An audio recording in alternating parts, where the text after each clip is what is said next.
So now we're searching for the magic frequency.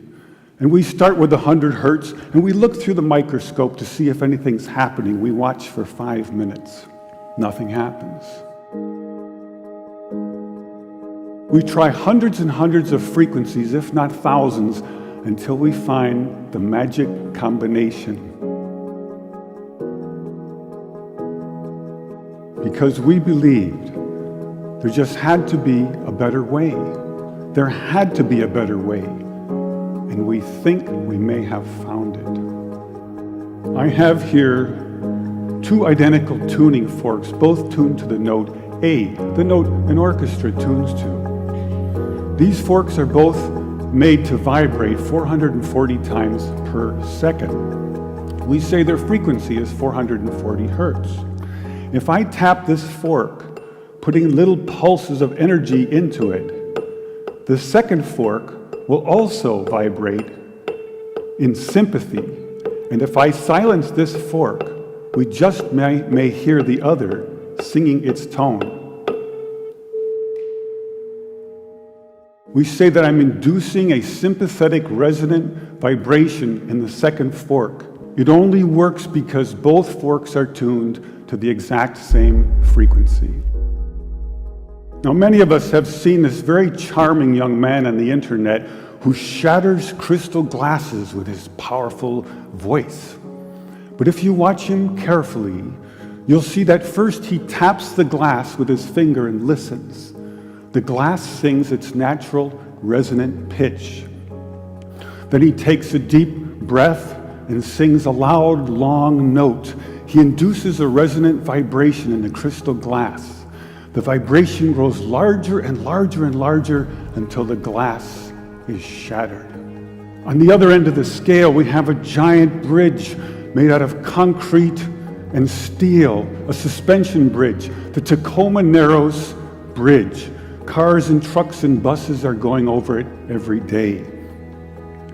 And unfortunately, where they built this bridge, there was a steady wind blowing across it. And one day this wind induces a small vibration in the bridge, hardly noticeable. But the frequency of the vibration matches the resonant frequency of some part of the bridge. And the vibration gets larger and larger and larger until the bridge collapses into the river below. A destructive resonant frequency. So on one end of the scale, we have a giant concrete and steel bridge destroyed by resonance. And on the other, we have a small crystal glass shattered. So maybe we could shatter something even smaller, something really small, something you would need a microscope to see. Maybe we could shatter a living microorganism. So maybe we could change a biological living liquid crystal with a special electronic signal. But in order to do that, we would need some kind of device. So we search the US patent database, and we find this invention by a physician, Dr. James Bear of Albuquerque, New Mexico. It's called a resonant frequency therapy device, and its purpose is to induce a resonant vibration in a living organism or cell.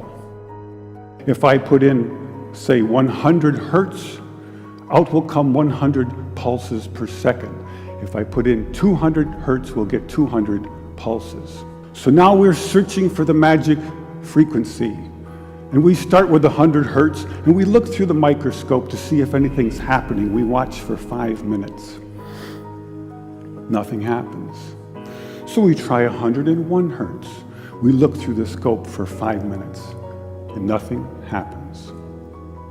So we try 102, 103, and so on. Over the course of 15 months, we try hundreds and hundreds of frequencies, if not thousands, until we find the magic combination. The answer is you have to have 2 input frequencies, one low, one high, and the higher frequency must be 11 times the lower. It's what we musicians would call the 11th harmonic. And when we add the 11th harmonic, we begin to shatter microorganisms like a crystal glass. These are the first videos taken. We showed these videos to our friends in the biology department. They said they hadn't seen anything quite like it. Seems to be a new phenomenon. These organisms are being shattered by our electronic signals. We now know that cancer is vulnerable between the frequencies of 100,000 hertz and 300,000 hertz. So now we attack leukemia cells. Leukemia cell number 1 tries to grow a copy of itself, but the new cell is shattered into dozens of fragments and scattered across the slide. Leukemia cell number 2 then hyperinflates and also dies. Leukemia cell number 3 then tries to make another cancer cell. The new cell is shattered and the original cell dies.